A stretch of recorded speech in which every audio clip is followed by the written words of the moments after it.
बोधी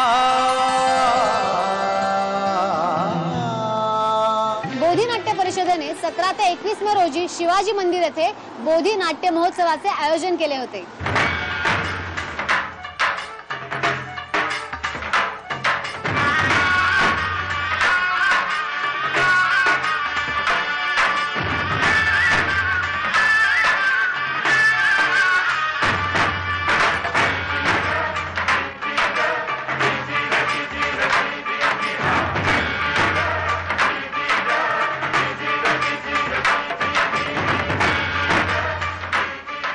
गेली 7 वर्ष बोधी नाट्य परिषदेच्या माध्यमातून आतापर्यंत 18 नाट्यलेखनाच्या कार्यशाळा घेतल्या आणि त्याच्यामध्ये 91 संहिताचं वाचन झालं।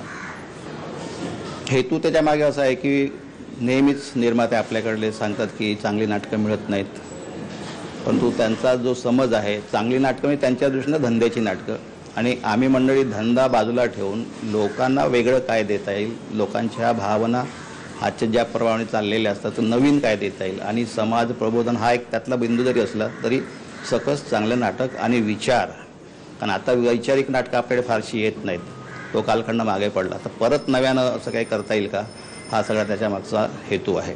आज मराठी रंगभूमीची जी अवस्था आहे एकूणच काहीही अर्थपूर्ण आपल्याला नको आहे, आणि निव्वळ सस्ती गंमत किंवा रंजक अशा नाट्यप्रयोगांची डिमांड वाढते आहे।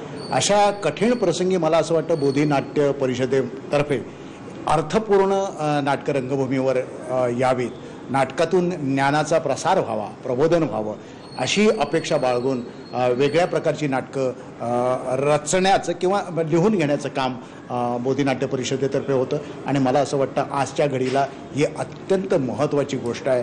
कुठलीही चांगली गोष्ट व्हायला एक काळ जावा लागतो, लगेच आपल्याला या सगळ्या गोष्टींची फळं मिळतील असा आमचा अट्टहास नाही, आणि तो कोणाचाही असू नये, पण एक निश्चितच होईल की एक सिन्सिअर मूवमेंट, चळवळ या याच्यातनं उभी राहिलेली आहे आणि ती निश्चितपणे वाढेल एवढी मला निश्चित स्वतःला आशा आहे।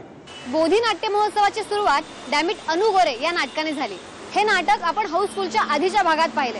आता बोधी नाट्य महोत्सवातील दुसऱ्या नाटकाबद्दल आपण जाणून घेऊया। त्या नाटकाचं नाव आहे गजरा। क्या हुआ? जल्दी चलो, नाके पे लफड़ा हो गया। क्या? हाँ, ट्यूलिप है वहाँ पे। साला बहुत सर पे चढ़ी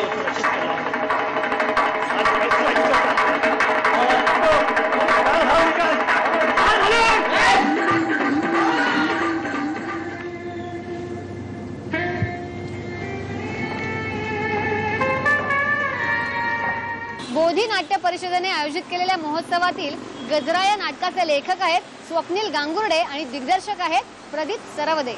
मी doctor Gangadhar Khandse, I am a doctor, MS neurosurgeon, Bombay. Doctor? अरे वाह, तुम्ही माझ्या मालतीला बघितलं का? जर एखादी वेश्या सर्वसामान्य समाजातल्या एखाद्या पुरुषाशी किंवा एखाद्या तरुणाशी शेवटी म्हणते की तू माझ्याशी लग्न करशील का, त्यावेळेस त्याची जी मन अवस्था असेल किंवा समाजाची जी अवस्था असेल ती काय असावी किंवा काय आहे याच्यावर जास्त विचार व्हायला हवा। अगं पण आपण अपेक्षा का करायची?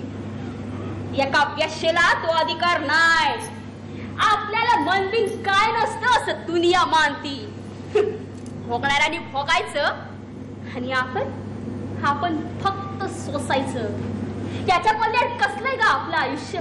या गजऱ्यातनं मला एवढंच मांडायचं होतं की वेश्या बाजारात ते वेश्यारात असल्या तरी ते कुठे ना कुठे स्त्री आहेत, आणि तो स्त्रीपणा ह्या नाटकांना मांडण्याचा मी एक प्रयत्न केला आहे। तरी समाजाला त्यांच्यातला फक्त वाईटपणा दिसतो, त्यांच्यातला चांगुलपणाकडे डोळे झाक करून समाज पाठ फिरून घेतो, आणि ही गोष्ट मला खूप खटकत होती, त्यामुळे मी या नाटकातून ते मांडण्याचा प्रयत्न केला। कोण तुम्ही?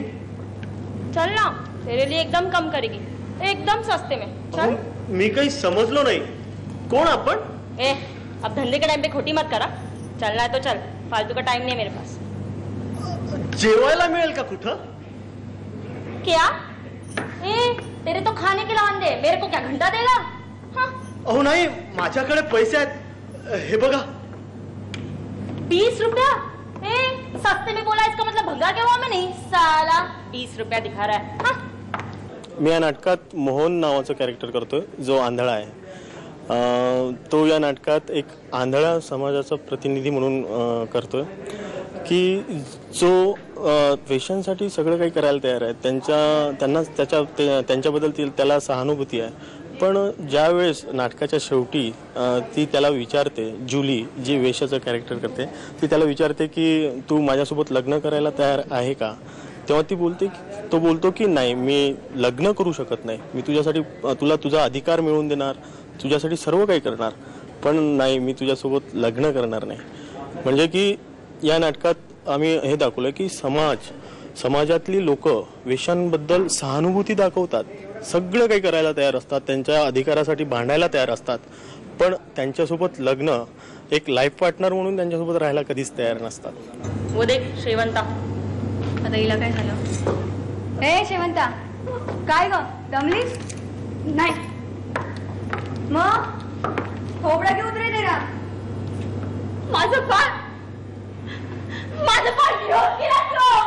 तू क्यों मानी उसकी बात? तोंडचा कानाखाली ठेवायचा ना. म्हणजे बोधी नाट्य परिषदेचा मी खूप शतशः आभारी आहे, कारण नवीन कलावंतांना ते एक चांगल्या प्रकारचं रंगमंच उपलब्ध करून देत आहेत, त्यांना एक संधी उपलब्ध करून देत आहेत, आणि या संधीचा आम्हा नवीन कलावंतांना खूपच फायदा होतो आहे. आयुष्यात खंडवलं शरीर विकून आणि आता मरतायत शरीरात रोग घेऊन. असंच मरा. काय झालं? तुला मी कितीदा सांगितलं बस कर, हॉस्पिटलमध्ये ऍडमिट, पण तुम्ही बोली ऐकाल तर खरं ना? आता कसं वाटतंय?